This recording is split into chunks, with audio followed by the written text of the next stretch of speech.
Welcome back दोस्तों। कैसे हैं आप सभी। उम्मीद करते हैं कि आप सभी अच्छे होंगे और स्वस्थ होंगे। जैसा कि आप सभी जानते हैं कि राजस्थान के भूगोल में हमारी राजस्थान की वनस्पति को लेकर बात चल रही थी, जिसमें पहले हमारी 2 क्लास हो चुकी है। आज ये तीसरी क्लास है हमारी। तो चलिए क्लास को निरंतर करते हैं। वो इस आ रही है, सभी को एक बार बता दीजिएगा, फिर क्लास को हम कंटिन्यू करते हैं।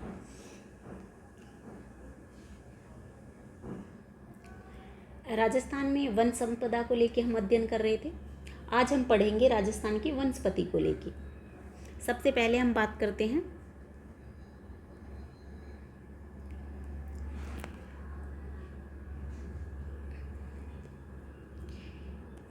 खेजड़ी को लेके। तो वानस्पतिक नाम है इसका प्रोसोपिस सिनेरिया। उपनाम को लेकर अगर हम बात करें तो राजस्थान का गौरव। वहीं हम बात करें ग्रंथ में इसको समी नाम दिया गया है। राजस्थान का कल्प वृक्ष भी इसको कहते हैं। साथ ही में हम बात करते हैं जाटी सीमलो, यानी कि राजस्थान भाषा में इसको सीमलो नाम से जाना जाता है। अब हम बात करते हैं कि 31 अक्टूबर 1983 को राजस्थान का राज्य वृक्ष इसको घोषित किया गया। राजस्थान का कल्प वृक्ष इसको खेजड़ी को कहा जाता है। ऐसा माना जाता है जो कल्प वृक्ष का जो पेड़ होता है उसके नीचे अगर हम कुछ बैठ के अपनी विश मांगे तो वो विश जरूर पूरी होती है। तो हमारे राजस्थान का तो कल्प वृक्ष क्या है, खेजड़ी है। क्योंकि जब अकाल पड़ा था उस टाइम पे इस पेड़ ने हमारी क्या की थी, बहुत मदद की थी। इनकी पत्तियां लूम या लूंग कहलाती है। फल को लेकर बात करें तो इसमें सांगरी लगती है। सूखने के बाद, यानी कि जब ये सांगरी सूख जाती है तो उसको खोखा कहते हैं। यानी कि इसका जो फल है उसको सांगरी कहते हैं। जैसे ही सांगरी सूख जाती है उसके बाद वो खोखा कहलाती है। उसके बाद हम बात करते हैं खेजड़ी की पूजा दशहरे पर होती है। ये आप वृक्ष देख पा रहे हैं जो कि है खेजड़ी का वृक्ष। खेजड़ी परमार व तोमर वंश का आराध्य वृक्ष है। ये रही हमारी सांगरी, इसमें लगती है। जब ये सूख जाती है तो इसको खोखा कहते हैं। आगे हम बात करते हैं 1991 में खेजड़ी वृक्ष को बचाने के लिए ऑपरेशन खेजड़ा चलाया गया। सुंदरलाल बहुगुणी ने टिहरी बांध उत्तराखंड को लेकर 1973 में चिपको आंदोलन चलाया था। ये रहे हमारे सुंदरलाल बहुगुणी जी, जिसमें खेजड़ी वृक्ष को इस आंदोलन का प्रेरणा स्रोत मानते हैं। यानी कि जब ये आंदोलन हुआ तो खेजड़ी वृक्ष को इस आंदोलन का क्या माना गया, प्रेरणा स्रोत मानते हैं। ये आप देख रहे हैं टिहरी बांध उत्तराखंड में जो है, इन्होंने क्या किया, चिपको आंदोलन चलाया। अब हम बात करते हैं नेक्स्ट वनस्पति को लेके, जो कि रहेगी, हम खेजड़ी को पढ़ चुके हैं। अब नेक्स्ट जो वनस्पति है वो रहेगा हमारा रोहिड़ा। वानस्पतिक नाम को लेकर बात करें तो टिकोमेला अंटुलेटा। वहीं हम बात करें उपनाम को लेकर तो राजस्थान का सागवान या फिर मरूटीका इसको कहा जाता है। 31 अक्टूबर 1983 को राजस्थान का राज्य पुष्प इसको घोषित किया गया।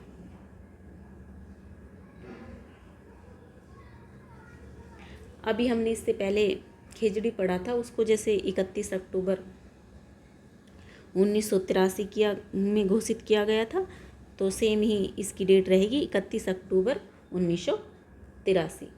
तो कन्फ्यूज नहीं होना है आपको, डेट इजीली आपको याद रह जाएगी। इसकी लकड़ी से फर्नीचर बनता है, जैसे कि आप देख पा रहे हैं चित्र में। ये रहा रोहिड़ा का वृक्ष।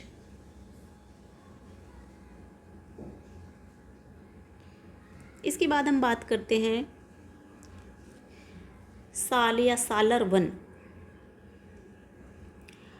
अरावली की ढालों में 450 मीटर से अधिक ऊंचाई पर ये पाए जाते हैं।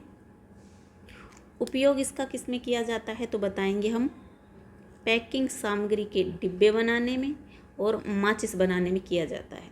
जैसे कि जब हम किसी सामान को पैकिंग करते हैं, उसके लिए जब कार्टून तैयार करते हैं, तो उसमें साथ ही में माचिस बनाने में इसका क्या किया जाता है, प्रयोग किया जाता है।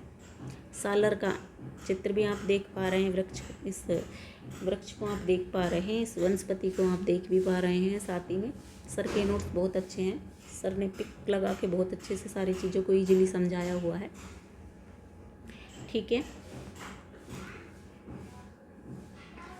उसके बाद हम बात करते हैं, ये वन गोंद का अच्छा स्रोत है।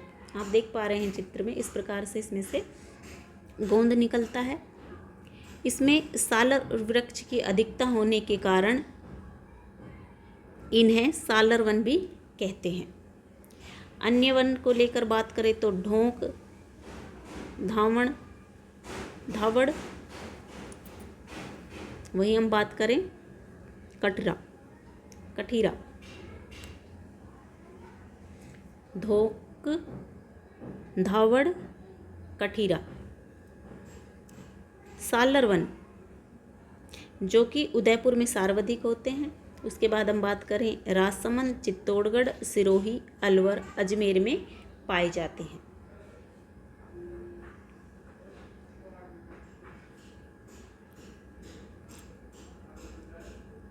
नेक्स्ट बात करेंगे हम ढाक या प्लास वन को लेके।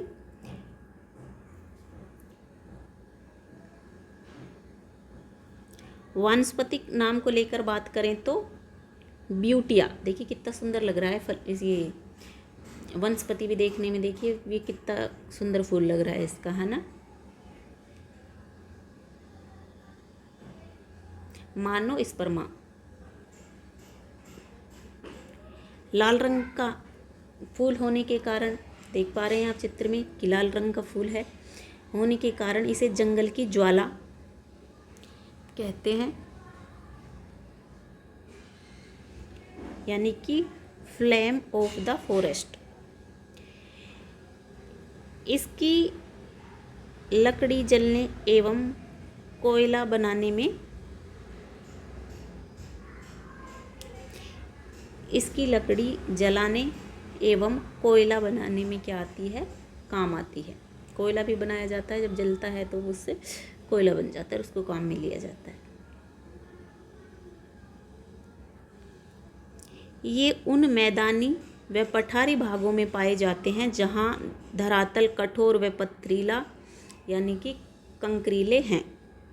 राजसमंद, चित्तौड़गढ़ में इन वनस्पति की अधिकता है। इसके अलावा उदयपुर, सिरोही, अलवर, अजमेर जिलों में ये पाए जाते हैं।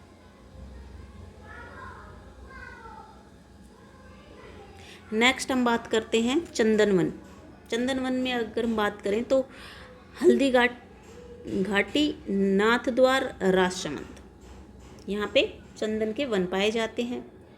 एक नोट आपको याद रखना है कि सागवान वन, रोहिड़ा, सालर, शीशम वन से इमारती लकड़ी प्राप्त होती है। वहीं हम बात करें धोकड़ा, बेर, बबूल, खेजड़ी से ईंधन जलाने वाली लकड़ियाँ प्राप्त होती है।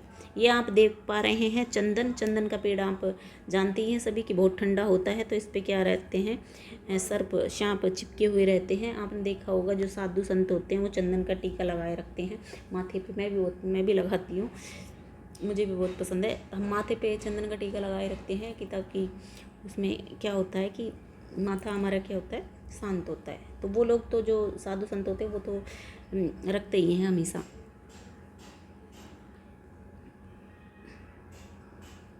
उसके बाद हम बात करते हैं बांस। आदिवासियों का हरा सोना कहते हैं इसको, जैसा कि आप चित्र में देख भी पा रहे हैं। ये रहा बांस, ये बांस रहा। और आदिवासियों का हरा सोना बांस को कहा जाता है। सर्वाधिक कहाँ पाया जाता है तो बताएंगे हम, बांसवाड़ा, उदयपुर, चित्तौड़गढ़, कोटा जिले में है सर्वाधिक। यह विश्व की सर्वाधिक तेज बढ़ने वाली घास है। जी हाँ, बिल्कुल, जो बांस है इसको घास का दर्जा दिया गया है। तो ये क्या है, विश्व की सर्वाधिक तेज बढ़ने वाली घास है।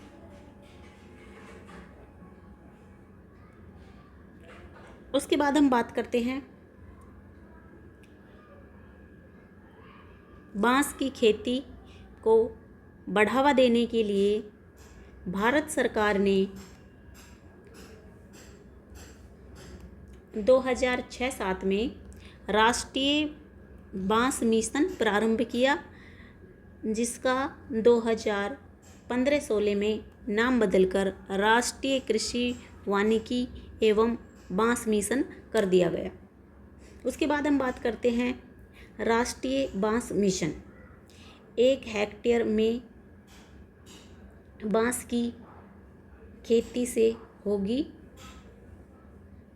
बम्पर कमाई। यानी कि क्या हुआ, जो बांस की खेती को बढ़ावा देने के लिए भारत सरकार ने 2006-07 में राष्ट्रीय बांस मिशन कार्यक्रम प्रारंभ किया, जिसमें 2015-16 में इसका नाम बदलकर राष्ट्रीय कृषि वानिकी बांस मिशन कर दिया गया।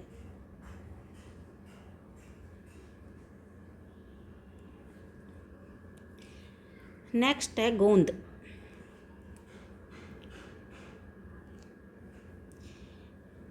खेजड़ी, बबूल, नीम, पीपल, सालर, ढाक से गोंद प्राप्त होता है।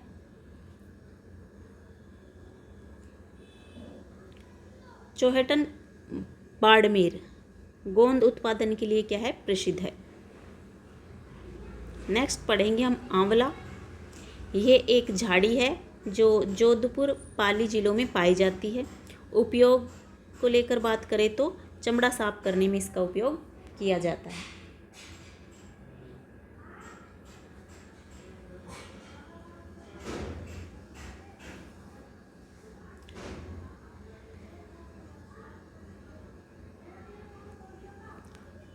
इसके बाद हम पढ़ेंगे तेंदू।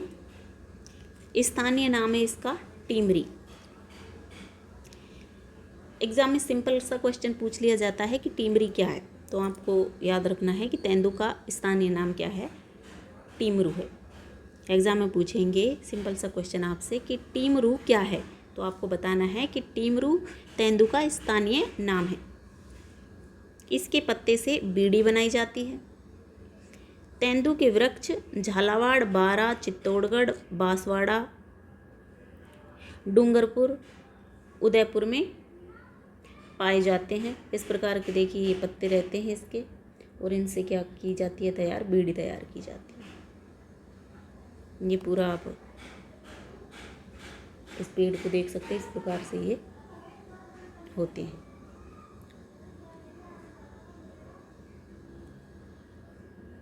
अब हम बात करेंगे मयूर बीड़ी कारखाना। सरकारी यानी कि जो कहाँ पे स्थित है, टोंक में है। तेंदू पत्ते का राष्ट्रीयकरण राजस्थान राज्य में 1974 में किया गया था।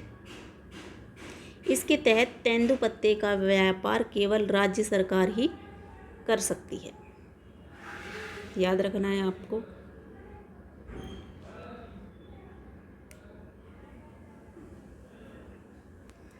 अब पढ़ना है हमें खैर, यानी कि कथोड़ी जाति के लोग तने की छाल को उबालकर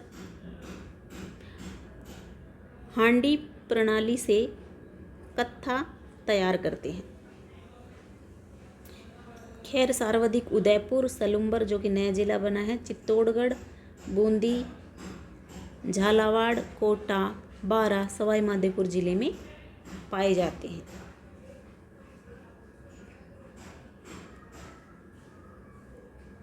महुआ, आप चित्र में देखिएगा महुआ।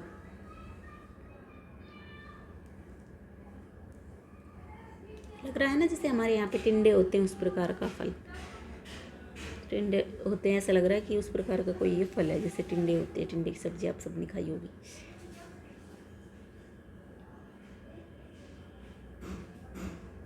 टिंडे बोलते हैं जिनको हम, है ना। आदिवासियों का कल्प वृक्ष कहलाता है ये। इससे देसी शराब यानी कि मावड़ी शराब बनती है। बहुत प्रसिद्ध है यहाँ की ये शराब, मावड़ी शराब, जो कि डूंगरपुर, बांसवाड़ा, उदयपुर, सलुम्बर, चित्तौड़गढ़ जिले में पाया जाता है।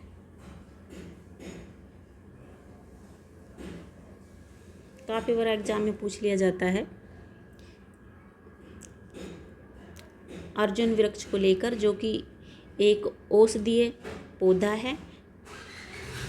सर्वाधिक अगर बात करें तो झालावाड़ में पाया जाता है ये, और उसके बाद उदयपुर में पाया जाता है। नेक्स्ट पढ़ेंगे हम अश्वगंधा। ये भी क्या है, एक औषधि पौधा है। इसके उपयोग से रोग प्रतिरोधक क्षमता बढ़ती है। यह पौधे की जड़ से, यानी कि इस पौधे की जड़ से क्या बनाई जाती है, दवाइयाँ बनती है। कोटा संभाग में इसकी खेती होती है। किस संभाग में है जो अर्जुन वृक्ष की क्या होती है, अश्वगंधा की खेती होती है? तो याद रखना है आपको, कोटा संभाग में इसकी खेती होती है। ये रहा, देखिए आप अर्जुन वृक्ष को देख सकते हैं चित्र में, और ये रहा हमारा अश्वगंधा पौधा।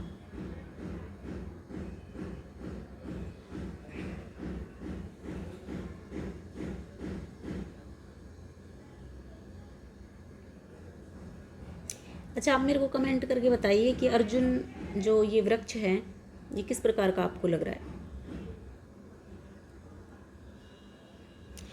नेक्स्ट पढ़ेंगे हम सहतूत।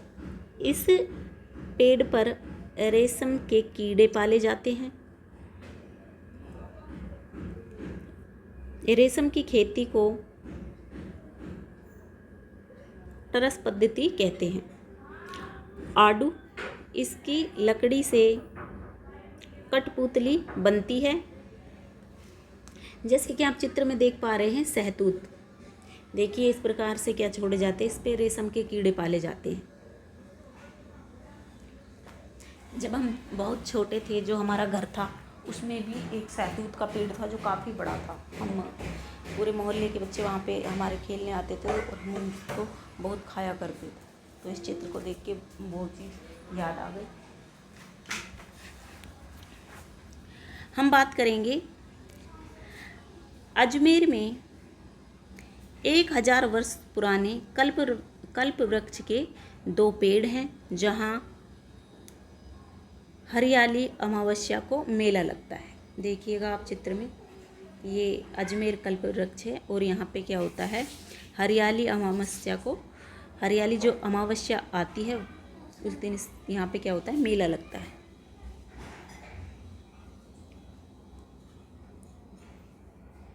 रखत यानी कि बिना जुता हुआ खेत। काकड़ यानी कि खेतों की सीमा जिसमें पेड़ लगे हों, उसको कांकड़ कहते हैं। वहीं हम बात करें डांग और रुद्ध वनों के संरक्षण से संबंधित है, यानी कि डांग और रुद्ध वनों के संरक्षण से संबंधित है। आई होप कि आपको ये क्लास अच्छी लगी होगी। अगर आप हमारे चैनल पे पहली बार आए हैं तो चैनल को सब्सक्राइब करें। अगर आपको ये सेशन अच्छा लगा तो सेशन को लाइक करें। आपको किसी भी प्रकार का कोई भी डाउट है तो आप हमें कमेंट कर सकते हैं। इसके बाद हमारी एक क्लास और होगी और इस प्रकार से जो राजस्थान में वन संपदा टॉपिक है हमारा वो पूर्णतः क्या हो जाएगा, समाप्त हो जाएगा। तब तक आप सभी अपना ध्यान रखिएगा, स्वस्थ रहिएगा, मस्त रहिएगा। मिलते हैं आपसे नेक्स्ट क्लास में। Thanks for watching guys.